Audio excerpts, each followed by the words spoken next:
Hello guys! Ayan, papunta na po ako ngayon sa aking doctor appointment after kong malutuan ng lugaw ang aking asawa. Sa totoo lang mga kaibigan, ito ha, totoo ito, real talk po talaga ito. Nag, parang may contest or nagunahan kami ng aking asawa, madido, you know. Pag hindi ako yung masama ang pakiramdam, siya yung masama ang pakiramdam. Sometimes, pareho kaming masamang pakiramdam. Gumagapang lamang kami papunta ng aming doctor's appointment. Like for example, kahapon, 3 yung doctor appointment namin, 2 yung sa akin, 1 yung sa kanya. Tapos ngayon, pagising ko, nagulat ako. Bukod sa nakatalukbong siya ng comforter, naka-jacket na may hood. Sabi ko, ano nangyari sa'yo? Tapos pagtingin ko, naka 105 yung fever. Sabi ko sa kanya, i-cancel ko na lang yung aking doctor appointment so para madala ko siya sa urgent care. Ayaw naman niya magpadala sa urgent care. So sabi niya, pagpunta ka sa doctor appointment mo. Dati, hindi talaga ako marunong mag-deal ng ako ang life diri sa Amerika, no? Pero ngayon natuto akong mag-grocery by myself. Oo, kapag nag-grocery kami, mag-shopping kami, kasama naman ako pero wala akong pakialam. Yung asawa ko lang talagang gumagawa ng lahat. Tapos, ngayon natuto ako. Sometimes nakakaiyak kasi, di ba?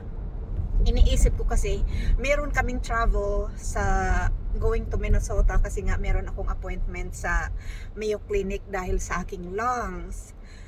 Yun, I think 16 hours travel from our house to Minnesota Mayo Clinic.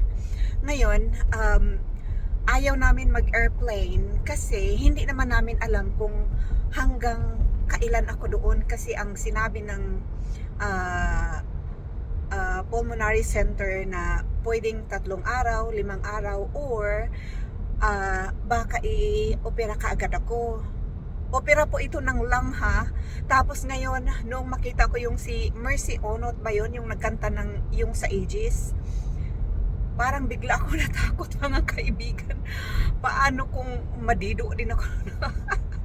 Parang lagi kong sinasabi sa aking asawa, paunahin mo ko, no? Huwag kang mauna kasi hindi ako marunong mamuhay dito sa Amerika.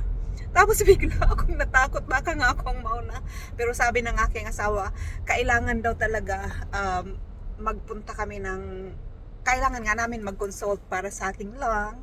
Hindi naman kailangan na i-okay namin yung surgery. Depende pa rin yung kung ano ang percentage na makasurvive, no?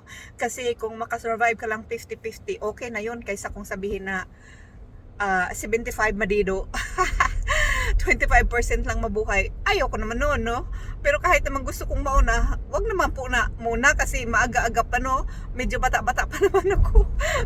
Bata pa ba yung 55? Pero mga kaibigan, sa totoo lang, minsan natatawa ako pero sa totoo lang nalulungkot talaga.